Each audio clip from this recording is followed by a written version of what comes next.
北海道北斗市の皆さん、はじめまして。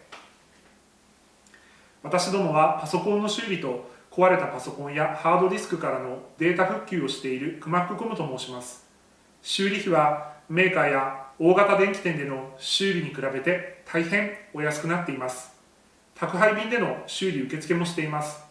何かパソコンでお困りのことがありましたらお気軽にご相談ください。どうぞよろしくお願いします。